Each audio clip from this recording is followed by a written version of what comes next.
The clock above the swinging kitchen door struck 6. Inside the Meridian, one of London's most exclusive restaurants, the air was thick with steam, oil, and tension. Knives hit cutting boards in rapid rhythm, pans hissed under jets of flame, and the sharp voices of chefs rose above the clatter like instruments in a discordant symphony. It was the busiest hour of the night. Through the haze of motion and heat, Clara Hayes worked silently at the far end of the kitchen. Her world consisted of soap, water, and the endless parade of plates returning from the dining room. She scraped and rinsed, her hands red and raw, the smell of detergent clinging to her sleeves. The other staff barely noticed her. Just another figure in a faded apron, her brown hair tied in a tight knot, face half hidden behind a cloud of steam. And that was exactly how she preferred it. Invisibility had become her refuge. The door to the dining hall burst open, and a waiter slipped through, his crisp shirt damp with sweat. He snatched up a tray of plated dishes and muttered to the head chef, "Mr. Leclerc's coming this way." Every sound in the kitchen seemed to falter. Even the clang of utensils softened for a beat. Then the chef barked, "Keep moving. Let's go." And the room exploded back into noise. A moment later, Adrian Leclerc appeared in the doorway. The owner of the Meridian was the kind of man who seemed permanently in motion, tall, well-tailored, and intimidatingly composed. The lights gleamed off his cufflinks as he swept his gaze across the kitchen. His expression revealed nothing, yet everyone straightened instinctively. His eyes paused on Clara. "You," he said sharply, pointing toward her corner. His voice was smooth but commanding. "Come here." Clara froze mid-motion, a half-cleaned plate in her hand. For a heartbeat, she wondered if she'd done something wrong. Broken a glass, misplaced a pan. No one ever spoke directly to her, least of all him.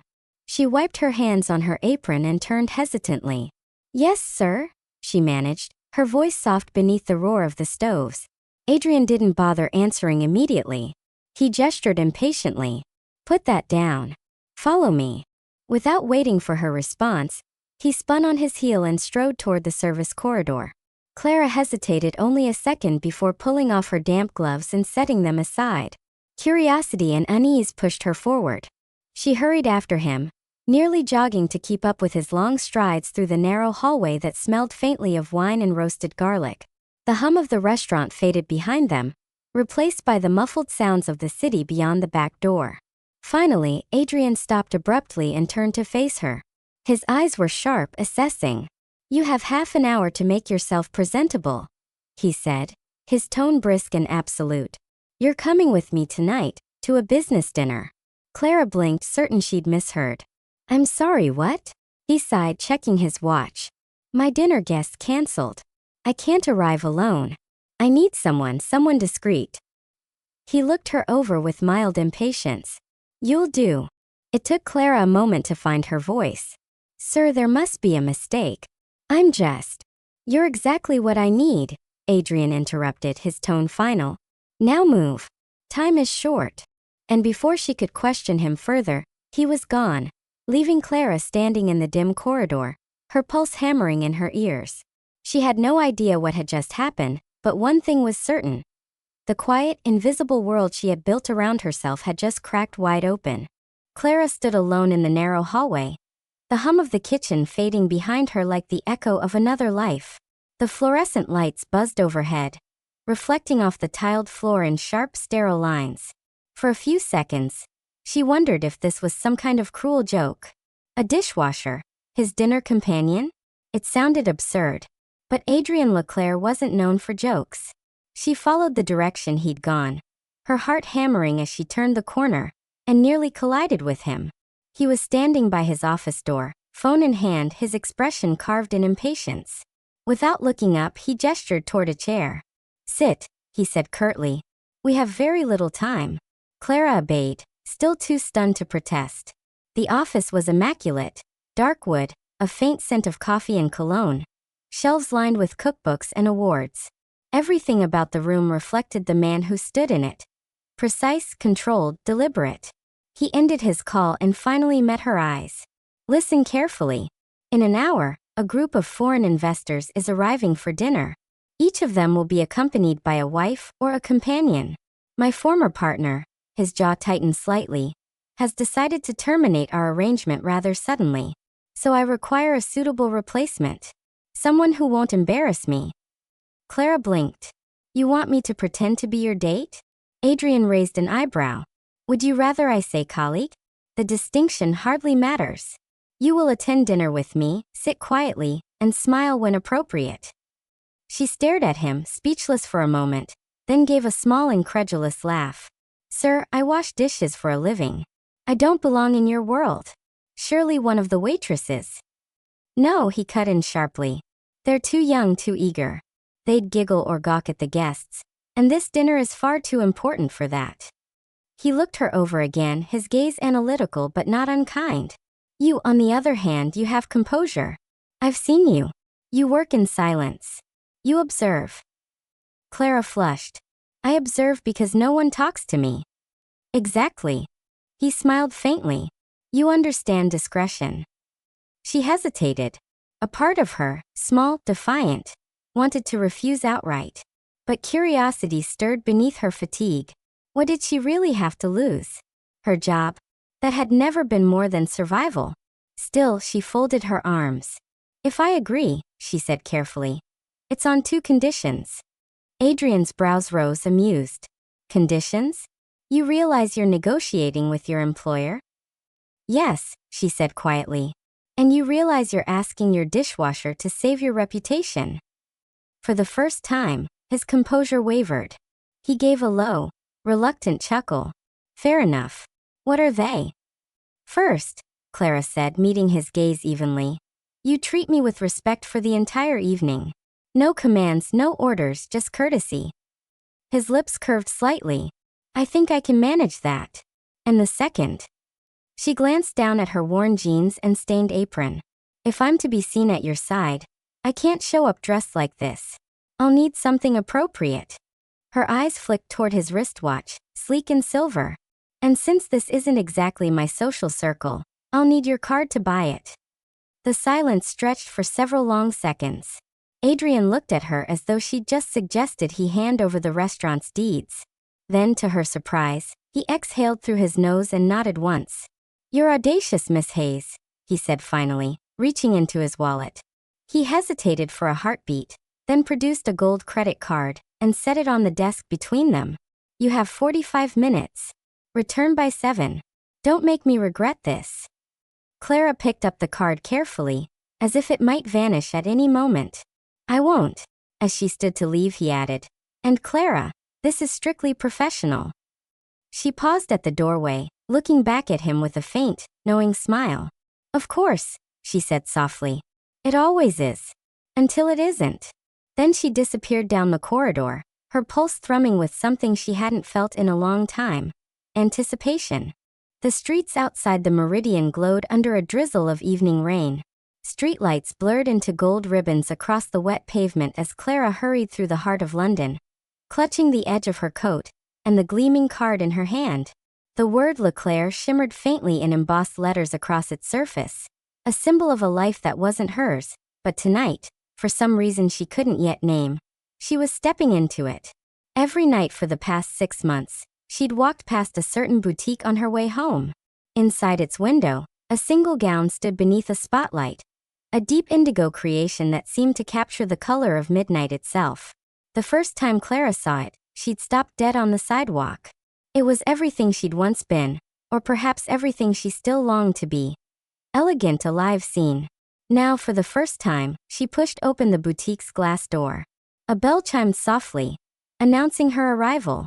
The warm air inside smelled of jasmine and silk. Rows of gowns shimmered under delicate lights, and every surface glowed with quiet luxury. Behind a marble counter, a sales associate looked up. A tall young man in a tailored suit whose polite smile faltered the instant his eyes landed on Clara's worn coat and faded jeans. "Can I help you?"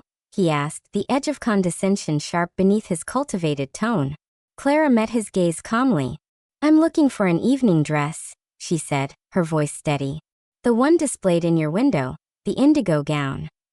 He blinked, clearly taken aback. "Ah, yes, that particular piece is part of our limited couture collection. It's not available for general fittings, I'm afraid. We show it only to select clients by appointment." His lips curved with a kind of gentle superiority. It's rather exclusive. I understand, Clara replied quietly. But I don't have time for an appointment. I'll take that one. The salesman hesitated, glancing at her clothes again. His smile grew thinner. Madam, perhaps you'd prefer to see something from our ready-to-wear line. More practical, and certainly more affordable. Clara cut him off. I said I'll take that one. And then, before his patronizing charm could sharpen further, she placed the gold card on the counter with a quiet click. The sound echoed in the stillness like a gunshot. The man's expression froze. His eyes flicked from the card to her face, trying to reconcile the contradiction. His throat moved in a swallow. Of course, madam, he said at last, his tone abruptly transforming into practiced warmth. My apologies for the misunderstanding. I'll have it prepared for you immediately. Clara watched him retreat into the back room, the corners of her mouth twitching in something halfway between amusement and victory. For years she'd been invisible, dismissed, pitted, overlooked. But tonight, for the first time in a long time, she felt a spark of power return. When the gown was brought out, she followed him into the fitting room. She peeled off her damp coat and slipped into the dress. The fabric was cool and fluid against her skin, the color deepening as it caught the light. It fit perfectly, as if it had been waiting for her. She turned toward the mirror. For a heartbeat, she didn't recognize herself. The woman looking back wasn't the exhausted dishwasher of the Meridian. Her posture was straight, her eyes clear, her shoulders proud. The faint shimmer of silver embroidery along the gown's neckline glinted like starlight against her collarbone. She reached up, freed her hair from its knot, and let it fall loosely around her shoulders. It was like breathing again after being underwater for too long. When she stepped out of the fitting room, the salesman nearly dropped the hanger he was holding. Madam, you look exquisite, he stammered. Clara smiled faintly. I know. She didn't look at the price tag. She didn't need to. She simply handed him the card again, signed the receipt, and walked out into the night with the boutique's paper bag swinging at her side. The rain had stopped. The air was cool and electric, full of movement and light. As she approached the Meridian once more, the dress rustled softly around her legs. A sound like quiet applause.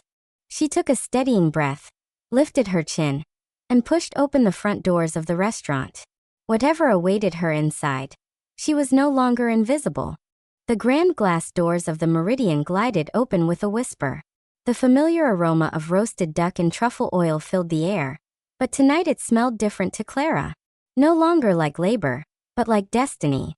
The maitre d', who had passed her 100 times in the back corridors without a glance, froze mid-sentence when she entered. His eyes flicked from the curve of her gown to her calm, regal stride, and for the briefest instant, confusion clouded his face. Then professionalism took over. Good evening, madam. Do you have a reservation? Yes, she replied evenly. Mr. Adrien Leclerc is expecting me. The man blinked, then quickly inclined his head. Of course. Right this way. The main dining room glowed beneath chandeliers that scattered light like champagne bubbles. A long table was set with immaculate precision. Crystal glasses, silver cutlery, napkins folded into perfect crowns. Around it, the hum of cultured conversation flowed, laced with laughter and the clinking of wine glasses. Foreign voices blended in English, French, and Italian accents. At the head of the table stood Adrien Leclerc himself, surrounded by a cluster of distinguished guests, men in tailored suits, women glittering with jewels. He looked the part of a man in control, but Clara could see the tightness in his jaw, the restless flicker in his eyes. He was stalling, buying time, his charm stretched thin. And then he saw her. The moment their eyes met, the din of the room seemed to dim. Clara walked forward slowly, her heels clicking softly against the marble floor. Every head turned. The dress, dark as midnight, embroidered like a constellation, caught the light and shimmered faintly with each step. She smiled faintly, neither shy nor bold, but steady, self-assured. For once, Adrien Leclerc was speechless. His fingers, which had been adjusting his cufflinks, stilled. His breath caught, just perceptibly, before he masked it with a faint, polite smile. As she reached him, he stepped forward automatically, pulling out her chair like a man on autopilot. Miss Hayes, he murmured under his breath, leaning closer. You are unrecognizable. She smiled without looking at him. That was the point, wasn't it? The guests, 3 men and 2 women from abroad, watched with growing interest. One of them, a silver-haired gentleman with a soft Spanish accent, leaned toward Adrian. Ah, monsieur, and who is this stunning lady? You didn't tell us you were bringing an enchantress. Adrian hesitated for half a second too long. This is his fiancée, Clara said smoothly, cutting in with a warm, confident smile. Clara Marin. Her voice carried the perfect mix of grace and ease, and the lie landed like silk on polished marble. A ripple of pleasant surprise circled the table. Adrian blinked, caught between shock and admiration. He recovered quickly, offering her a glass of wine. Yes, he said finally. My fiancé. Forgive me, I hadn't yet made the formal introductions. The group laughed and welcomed her with good humor. The ice was broken. Conversation flowed, and the tension in the air dissolved into laughter and clinking glasses. As the dinner began, Clara remained mostly silent, listening, watching. The investors spoke of markets and partnerships, of art and architecture, of travel and culture.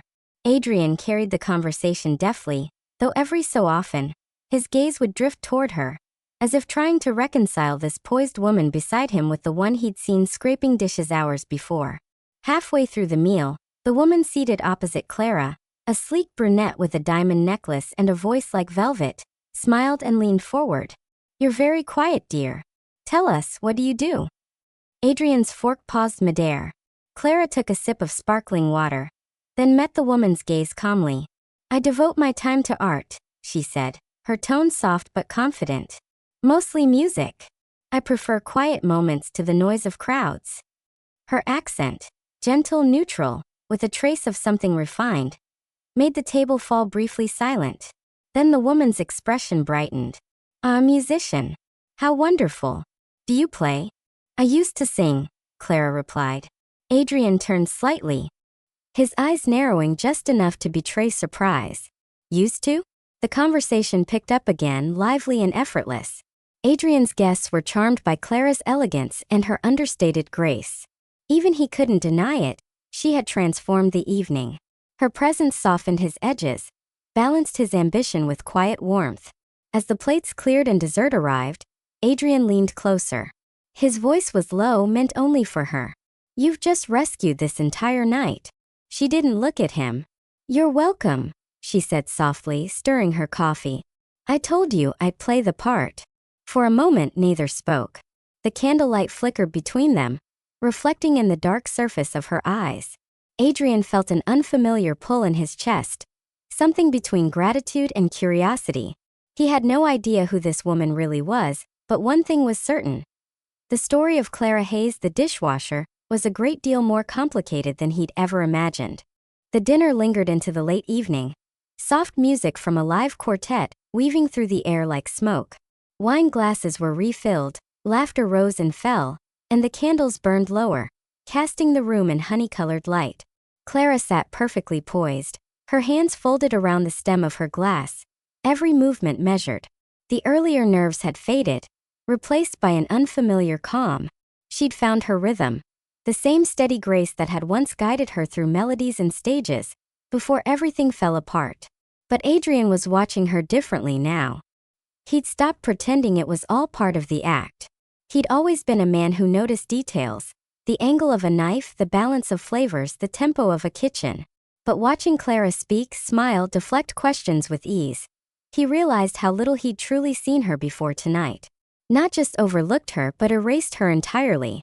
The woman who stood quietly behind the steam of dishwater was gone, replaced by someone he didn't understand, and couldn't stop looking at. The conversation around the table had turned light. Someone was teasing one of the investors about his disastrous golf swing, and laughter rippled again. Then, the brunette with the diamond necklace leaned in toward Clara with an inviting smile. You said earlier you used to sing, she said, her tone warm but curious. How lovely. I adore music. What sort of songs? Clara hesitated. The question caught her off guard. Not because she didn't know the answer, but because it reached somewhere she'd kept buried. She forced a polite smile. Classical mostly. Some folk pieces. It's been years, though. The man across the table chuckled. You say that like a confession. You should sing for us just a few notes. Oh, I couldn't possibly, she said quickly, shaking her head. But the laughter around her only deepened, friendly and insistent. Adrian, sensing her discomfort, leaned forward. Let's not put her on the spot, he said lightly. It's a business dinner, not a concert. But the brunette, Elena, someone's wife, someone important, grinned. Oh, come now. For luck. A toast, a song. It would make the evening perfect. The others murmured their agreement. Glasses were lifted. The quartet paused mid-piece, waiting expectantly. Clara's pulse thudded in her throat. Every instinct screamed no, but something in her, some quiet defiance, stirred. She turned her head slightly, meeting Adrian's eyes. There was something unspoken there, not command, not pressure, just curiosity. Permission. So she drew a slow breath. When she spoke, her voice was low and uncertain at first, barely a whisper above the clinking of cutlery. But then, as the first few notes took shape, the room seemed to still. It wasn't a showpiece or a practiced aria. It was a fragment of an old lullaby, soft, lilting, fragile as glass. A melody that drifted between languages, between memories. The kind of song that didn't demand attention but stole it all the same. Conversations faded. Waiters froze mid-step. Even the rain outside seemed to hush, listening. Her voice grew stronger, carrying a quiet ache that wrapped around every listener in the room. It was the sound of something long lost, grace and grief and gentleness entwined. When she finished, silence lingered. And then slowly the room erupted in applause. Elena's eyes shimmered. My dear, she breathed. That was beautiful. Clara smiled faintly. Thank you, she said, and it was almost steady. Adrian didn't speak. He couldn't. He sat utterly still, his hand resting against his glass, watching her as though he'd just witnessed something sacred and entirely unexpected. The illusion of control he carried like armor had cracked just a little. When the dinner finally ended and the guests began to drift toward the foyer, Adrian placed a hand on Clara's arm, his touch light but firm. Stay, he murmured. I'll see them off. She nodded. Her pulse hadn't quite slowed. From across the room, she watched him shake hands and exchange farewells, all smooth charm and practiced ease. Yet every few seconds his gaze flicked back toward her, searching, assessing, unsettled. When the last guest departed, the music faded. The restaurant was quiet again, the air thick with the scent of wine and candle wax. Adrian turned toward her. You never said you could sing, he said finally, his voice low. You never asked, she replied simply. He took a step closer, his eyes studying her as though she were a riddle written in starlight. That wasn't just talent, Clara. That was something else. She tilted her head, a faint, knowing smile curving her lips. And you thought I was just the dishwasher. He exhaled, the corner of his mouth twitching. I think, he said slowly, I've made a rather large mistake. She looked at him, unflinching. Then perhaps, she said softly, it's time you started seeing people for who they really are. For a moment, neither moved. The silence between them felt charged, alive, like the final note of her song still hanging in the air. Then she turned away, her gown whispering against the marble as she walked toward the exit. And for the first time since the Meridian had opened its doors, Adrian Leclerc, the man who never lost control, found himself utterly speechless.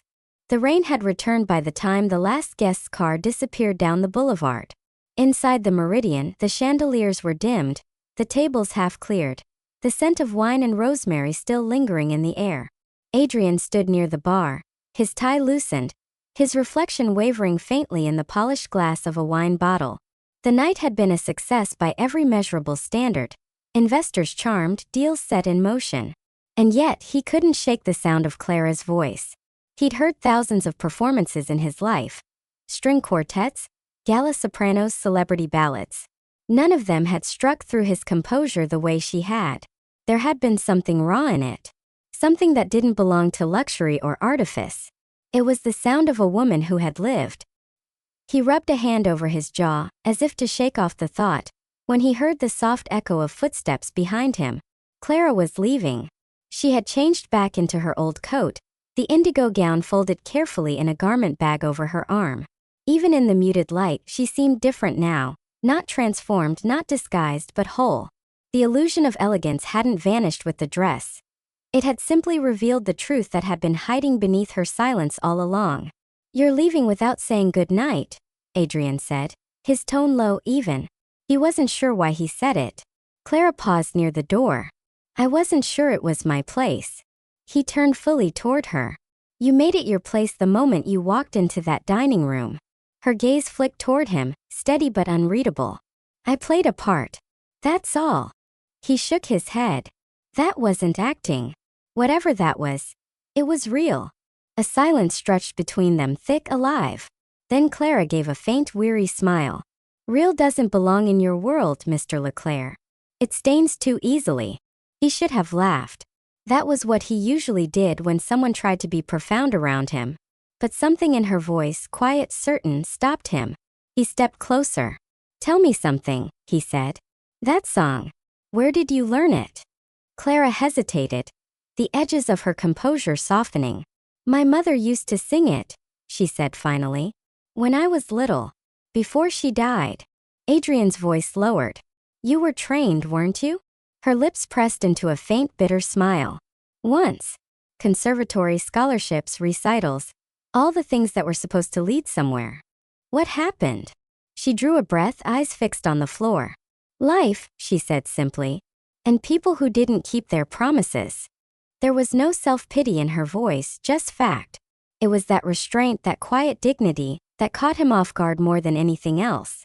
"Clara," he said softly, "you shouldn't be washing dishes in the back of a restaurant." She met his gaze. "And you shouldn't assume that people who do are any less than those who dine out front." That struck him harder than he expected. He'd built his life on precision, on hierarchy, on control. Yet standing in front of her now, he felt the faintest tilt of imbalance, as if she'd quietly moved the ground beneath him. After a long moment she sighed, hoisting the garment bag over her shoulder. "Thank you for the evening," she said, her tone polite again. "I'll return the dress tomorrow." "You'll keep it," he said. "Consider it payment." Her brows lifted slightly. "Payment for what?" "For making tonight work." A faint smile tugged at his mouth. "And for making me look good while doing it." Clara gave a quiet laugh, the sound brief but genuine. "You don't need anyone to make you look good, Mr. Leclerc. You just need someone to see you for what you are." That landed somewhere deeper than he cared to admit. He took a small step toward her. "And what am I?" She held his gaze for a long beat, then said softly, "A man who's forgotten what real feels like." Before he could respond, she turned, pushing through the doors into the misty night. The sound of rain swallowed her footsteps. Adrian stood there for several minutes after she'd gone.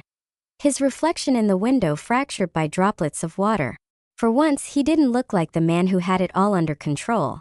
He looked curious, maybe even lost. He reached for his glass, then set it down again untouched. Tomorrow, he told himself, he'd find out who Clara Hayes really was. Morning came gray and damp, the kind of London day that blurred the skyline into watercolor. Inside the Meridian, the kitchen roared back to life. Knives clattering, orders shouted, pans flashing with heat. But the rhythm was different now. Subtle, almost imperceptible. The staff spoke in low murmurs when Clara walked by, glancing at her as though seeing her for the first time. She didn't meet their eyes. Her apron was back on, her sleeves rolled, her hair tied tight, as if nothing had happened. But something had. And no amount of soap or steam could wash it away. Adrian arrived late that morning, coffee in one hand, unread messages on his phone. His assistant trailed behind him, rattling off numbers and schedules. Normally, he would have listened, hearing, processing, controlling. Today he heard almost nothing. His mind was elsewhere. On a song. On a woman who wasn't supposed to matter. He stopped halfway through the corridor and said quietly, "Cancel my 11 o'clock. His assistant blinked. "Sir." "Cancel it. And hold all calls." He stepped into his office, shut the door and pulled up his laptop. He hesitated a moment, then typed a name. Clara Hayes. It was a long shot. He knew nothing, no middle name, no address. Just the kind of stillness in her voice that didn't come from nowhere. People like her left echoes. He scrolled past pages of ordinary results. LinkedIn profiles, a florist, a teacher, an accountant, until one link caught his eye. An archived concert program from 6 years ago. Royal Conservatory Winter Gala, featuring soprano Clara Hayes, accompanied by the London Chamber Ensemble. He clicked it, and there she was. A photo, blurry, scanned from an old brochure, but unmistakably her. Younger, lighter somehow, her smile unguarded. Beneath it, recipient of the Delacorte Scholarship for Vocal Excellence. He leaned back slowly, reading the line twice. So she had been trained. And not just trained, exceptional. The kind of student who made headlines. Then he saw the date. 6 years ago. And nothing after that. Not a single mention. The trail simply ended. Adrian frowned. In his world, people didn't just vanish. There was always a reason, a scandal, a tragedy, a choice. And he intended to find out which it was. By mid-afternoon, the restaurant had settled into its lull between lunch and dinner. Clara was in the back, rinsing trays, her thoughts mercifully blank, when she heard the familiar voice behind her. Miss Hayes. She turned, startled. Adrian stood in the doorway. No jacket, sleeves rolled, the faintest shadow of fatigue beneath his eyes. But his expression was alert, unreadable. Sir, she said carefully, if this is about last night. It is, he interrupted. And about before that. The kitchen noise dimmed around them. Even the sous chef looked up briefly before pretending not to listen. Adrian took a step closer. You studied at the Royal Conservatory. Her hand froze mid-motion. Water trickled off a plate and down her wrist, unnoticed. I did my homework, he continued softly. You were exceptional. Then nothing. You disappeared. She set the plate down, drying her hands slowly. That was a long time ago. What happened, Clara? Her gaze flicked toward him, sharp, defensive. Why do you care? Because I don't like unsolved things, he said simply.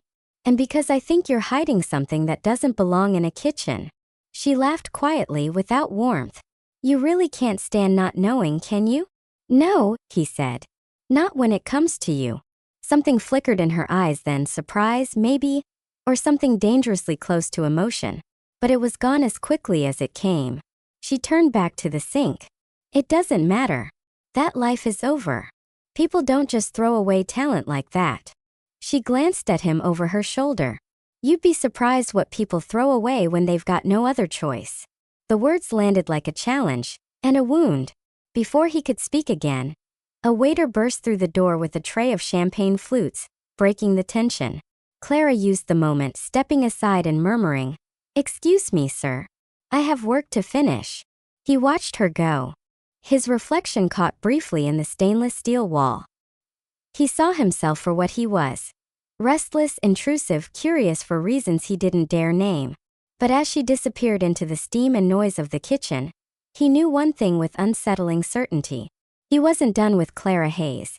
Not by a long shot. Rain lashed against the tall windows of the Meridian, blurring the city lights into streaks of silver and gold. The evening rush was in full swing again, orders flying, waiters darting through narrow aisles, the kitchen alive with its usual orchestra of noise. But beneath that rhythm, something tense pulsed, unspoken, uneasy. Adrian stood in the private dining room, hands in his pockets, staring at the table set for 6. Tonight was important, an investment meeting that could expand his empire overseas. Yet all he could think about was a voice that no longer sang, and the silence it left behind. He shouldn't have cared. He reminded himself of that a dozen times. She was an employee, a dishwasher. But the image of her from the dinner still haunted him. Calm, poised, radiant in that dark blue dress. The memory of her accent, the confidence with which she spoke, had burned itself into his mind. When he'd discovered her name in the conservatory archives, it had felt like uncovering a secret treasure, and a wound at the same time. Because now he knew what she had been, and what she had lost. And he wanted to bring it back. Clara arrived that night as usual. Hair damp from the rain, coat heavy with the scent of cold and wind. She'd slept little the night before, her dreams haunted by applause, by lights, by a voice that once belonged to her. She thought Adrian would leave her alone now that he knew. But she was wrong. Halfway through her shift, one of the sous chefs appeared beside her, awkwardly clearing his throat. The boss wants to see you. Upstairs. Clara froze. Her first instinct was to refuse. Then she saw the look on the man's face, sympathetic, almost warning, and quietly unfastened her apron. She walked through the back corridor, heart thudding, until she reached the door to the owner's office. She knocked once. "Come in," Adrian's voice called. He stood by the window when she entered, the London skyline glittering behind him. On the desk lay a tablet, paused on a video. The faint sound of music drifted from it, pure, haunting, unmistakably hers. Clara's breath caught. "Where did you?" "I found recordings," he said quietly, turning to face her. "Milan. Paris. Vienna. You were extraordinary." She stiffened. "You had no right." "I wanted to understand," he said. "To know what happened to you." Her jaw tightened. "You don't need to know. That part of my life is gone." He took a step closer. "It doesn't have to be." "Yes, it does." Her voice cracked slightly, not from fear, but from the sheer weight of holding everything inside. Adrian studied her, his tone softening. "I listened all night, Clara. That voice. People don't just lose something like that. There's a reason you stopped. Tell me." She turned away, eyes fixed on the rain sliding down the glass. "You wouldn't understand. Try me." Silence filled the room. Then, almost reluctantly, the words began to spill out. "There was a man," she said quietly. "My manager. My partner at the time. He pushed me too far. I was exhausted, terrified to disappoint him. One night, during a performance, my throat gave out. The doctors said it was a hemorrhage, stress, strain, too much pressure." She gave a small, bitter laugh. "He left the next day. Took everything with him. My money, my reputation, my future. I had nothing left but my name. And I stopped using even that." Adrian listened in silence, something dark flickering in his expression.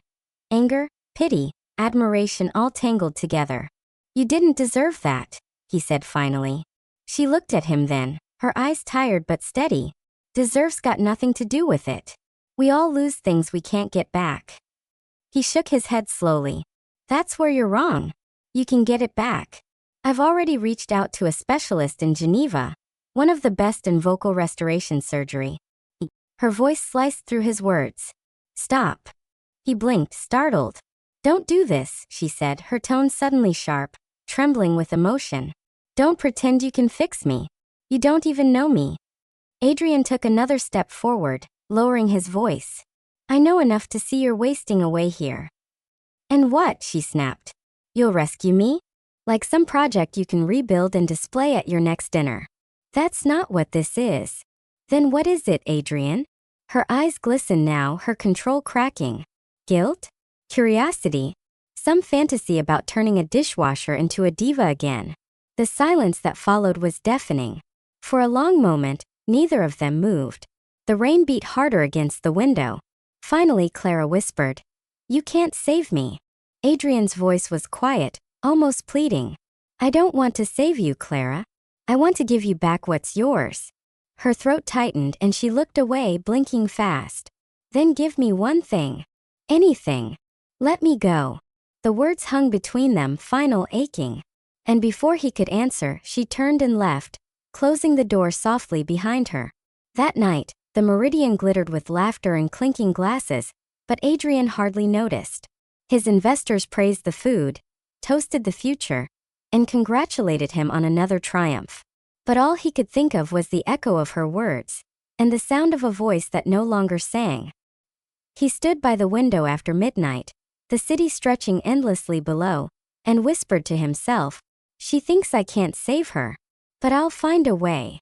Outside, the rain eased into a fine mist, and somewhere in the distance, the faintest trace of dawn began to break. The first snow of the season drifted softly through the air, melting as it touched the gray stone steps of the Royal Conservatory. The city around it pulsed with life, horns, footsteps, the murmur of winter wind. But inside those old walls, time seemed to move slower. Clara stood across the street, her scarf drawn tight, staring at the building where her old life had once begun. It had been months since she walked out of the Meridian.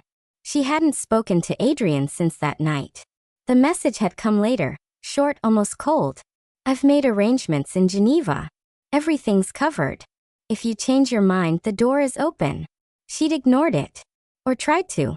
But the truth was she couldn't forget. Not the music. Not the stage lights. Not even the look on Adrian's face. The quiet determination of a man who saw something worth saving. The journey that followed was long and uncertain. The doctors warned her that the surgery might fail, that her voice might never return. But something deep within her refused to be silent any longer. And Adrian had kept his word. He was there, at every consultation, every appointment, every quiet hospital morning when she woke to find a note on the bedside table. You're stronger than you think. The operation was grueling. The recovery worse. There were days when her throat burned with pain, when she wanted to give up. But he stayed, patient and steady, believing for both of them. Months passed. Then, one spring afternoon, she stood in a small studio overlooking Lake Geneva, facing the piano for the first time. Her hands trembled. The air smelled of rain and lilacs. Whenever you're ready, the therapist said softly. Clara closed her eyes and drew a breath. The sound that emerged was fragile, hesitant, like a bird testing its wings. But it was sound. Real, alive, trembling with possibility. Tears spilled down her cheeks. Adrian, watching quietly from the corner, felt his throat tighten. He didn't move, didn't speak. He just let the miracle unfold. The second note came stronger. The third steadier. And then, like sunlight breaking through storm clouds, her voice returned. Not exactly as before. Deeper, perhaps. Wiser. But still hers. 2 years later, the Meridian had changed. Its walls now displayed framed posters. Not of Michelin stars or critic reviews, but of a single woman, Clara Hayes, live in concert. That night, the restaurant was closed to the public. Only a small group filled the softly lit hall. Musicians, friends, staff, and Adrian himself, standing near the piano waiting. When Clara stepped onto the small stage, the room fell silent. Her gown was simple, elegant. Her smile calm, unshaken. The pianist's fingers hovered over the keys. Then her voice filled the space. It was not the same voice that once conquered Milan and Paris. It was richer now, tempered by loss, rebuilt by love. Every note carried both the weight of pain and the lightness of rebirth. When the final chord faded, no one moved. Adrian was the first to clap, slowly, reverently, until the applause swelled and filled the hall. Clara met his gaze across the room. No words passed between them, but everything was understood. After the concert, she found him by the terrace, where the city lights shimmered over the Thames. You kept your promise, she said quietly. He smiled. No, you did. For a moment, they simply stood there, the silence between them warm and alive.